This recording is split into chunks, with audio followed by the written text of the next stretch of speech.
Hi,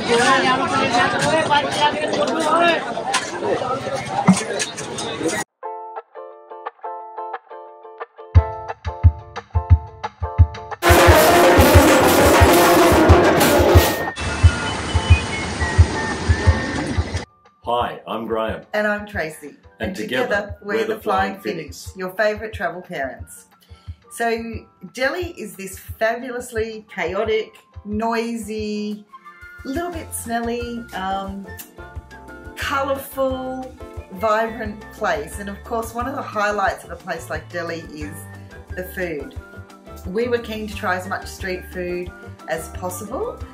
We were also very conscious or being careful of the renowned Delhi Belly, and you might need to stick around to see if we do get Delhi Belly or not. This video is essentially all about our Delhi food adventures.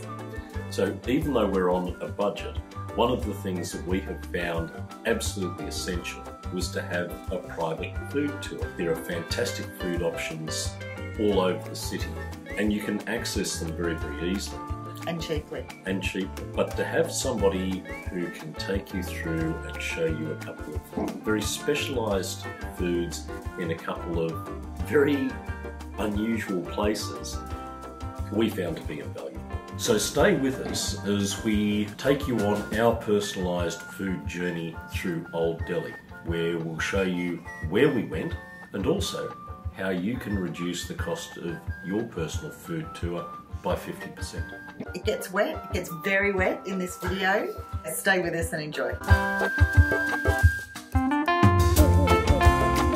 Okay, so we are here in Old Delhi, ready to do a food tour of the Chandni Chowk market and also a tour of this area. This is the really old historical part of Delhi. We're really excited to try some of the amazing street food. And we're going to take you along for the journey. This is one of Graham's favourite things to do, is to eat street food. So I'm sure it's going to be a little bit exciting and our palates are going to be challenged, I'm sure. So we are down near Red Fort and we are waiting for our guide, Govind. We've got about 20 minutes till he arrives. We're due to meet him. So we're just enjoying the chaotic atmosphere of Delhi. You can probably hear it in the background. That sound, the honking horns, is like the soundtrack of this city, particularly as the day goes on. Sirens, whistles. It is an absolute riot of noise, colour, smells, food. Awesome place. So this is Govendra, our guide for today. I'm going to let him explain a little bit about what we're going to do. Okay, hello guys, namaste and welcome to India. So I'm a tour guide myself, Gajendra Singh Rathod. I'm basically from Rajasthan but living here in Delhi from 2010. So here today we are going to explore the old Delhi, the Chandni Chowk area where we have so many different kind of the food joints where we are going to eat like Jalebi, Dahibala, Paratha, Lassi, the Indian masala tea. So okay, let's start. Okay. Thank you. And as the rain came down, off we went to our first stop, Jalebiwala, a 134-year-old stall that is serving outstanding jalebi. It's a sweet made out of the very fine wheat flour fried in the butter. So the very fine wheat flour mixed with the water, and they leave for at least 2 to 3 hours to melt it properly. Once it becomes the paste, then they put it in the pot. After that they take a fabric in which they have a hole tight from the top and start. So once it's become brown, after that they put it into the sugar syrup to make it sweet. So after making the sweet, then they start serving that.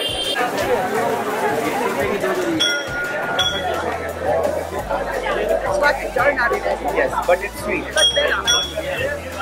Full of butter. If you have the sugar problem, definitely we not recommend you. Almost directly across from our jalebi stall was Natraj, and Natraj has been in operation since 1940, serving Dahibala. It was super busy there, which is indicative of how good the food is, and of course it was also, by now, extremely wet. Isn't it sweet? No, it's a sour taste, like not sweet, not spicy, because they use some spices also in it, and the tamarind sauce. So that's people eat this as like snacks. Just a snack. So Govendra gave us a really great detailed description here of what Dahibalas are.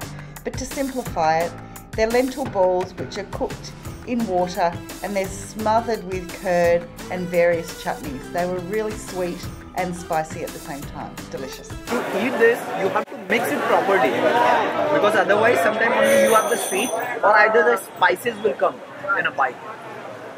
You get the food. Maria?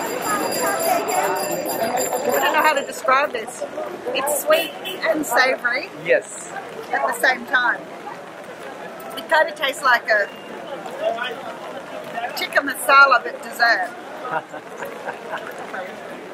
And the pepper, there's lots of pepper. Yeah, because all the masala I told you, the black one, that is many different kind of the mix of spices they add into it. So they have the black pepper, long pepper, cinnamon.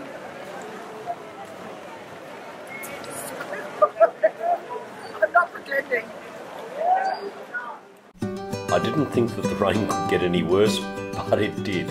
At this stage in the evening, things started to get really interesting because we started heading down some of the back streets into Old Delhi, specifically searching out for parathas and kachoris.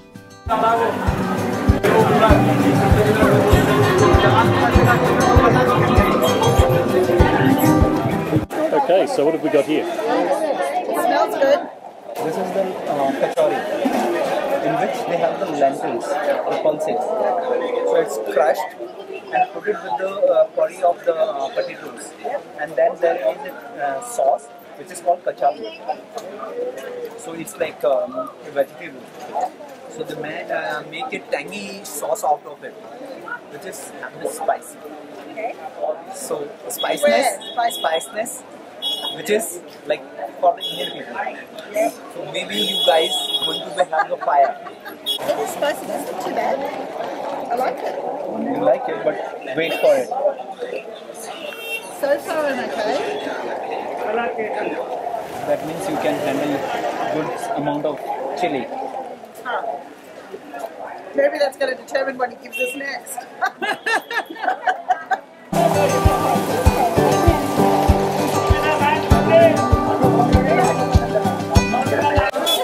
It's a little wet. The monsoon rains have come down. We are all soaked.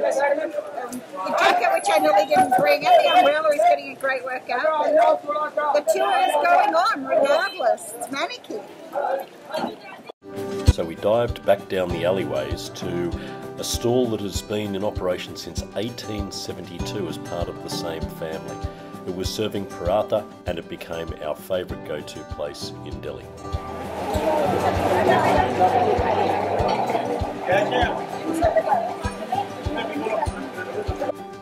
A paratha is a type of flatbread which is stuffed with various flavours. There are lots of different flavours that you could choose at this restaurant, from mixed vegetables, cheese, green pea, almonds, cashews, sugar, lemon, all sorts of things. And it gets served with a few small servings of curry. So there was a sweet pumpkin curry, there was a potato curry, there was like a little chutney, and there was also this unusual, like a sweet sauce. It tasted like maple syrup, it wasn't, but it was sweet like that, and bananas. So all sorts of combinations that you can have, and really delicious, really good value. And it also came served with a sweet lassi, which was served in an earthenware cup. Now these cups only get used once and are said to give a unique flavour to the lassi, and it was delicious. Having had our fair share of paratha, I wasn't really sure how much more food we could possibly consume. But encouraged by Govendra, we headed back out onto Chandi Chowk Road and down towards the spice market for some chai and some sweet desserts. So here we are at the very clever chai walla. He starts by pounding fresh ginger, throws a whole bunch of other spices and sugar in with his tea and milk, boils it all up into a delicious tea to finish our evening with.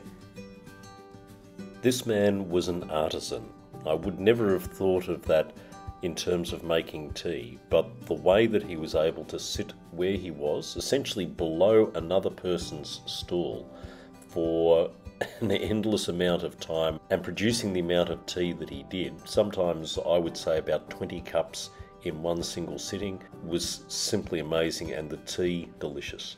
Our final stop for the night was for some sweet milky robbery. This dish is made by boiling milk on a low heat for a really long time until it becomes dense and changes colour to off-white or pale yellow. Sugar, spices and nuts are added to this to give it a really great flavour. It's then chilled to be served for dessert. Start getting thicker. Then they add the sugar and some dry fruits in it. And it's sweet, like a dessert. So, about 3 hours later, we are back where we started. We are drenched, but our tummies are full. That was really interesting. We've had monsoon rain, as you can see, the whole time we've been out. We didn't get electrocuted and we didn't drown, but that was great. I think we're starting off for tonight to go home and catch the metro and get dry, and I think we're going to need to do some washing. So these maps give you some details on the areas that we explored down Chandni Chowk Avenue and the alleyways coming off it. It's not for the faint-hearted though. This is a really busy, chaotic area, and we would recommend getting a guide. So we found Govendra through Airbnb experiences, and the cost was about half of all other comparable tours that we could see. You can book direct with him through the link provided below, and just so you're aware, we're not sponsored at all for these videos, but we just wanted to promote it because he was such a fantastic tour guide. I hope you enjoyed the video. Don't forget to click the like button, leave us a comment and subscribe to our channel. Time to fly!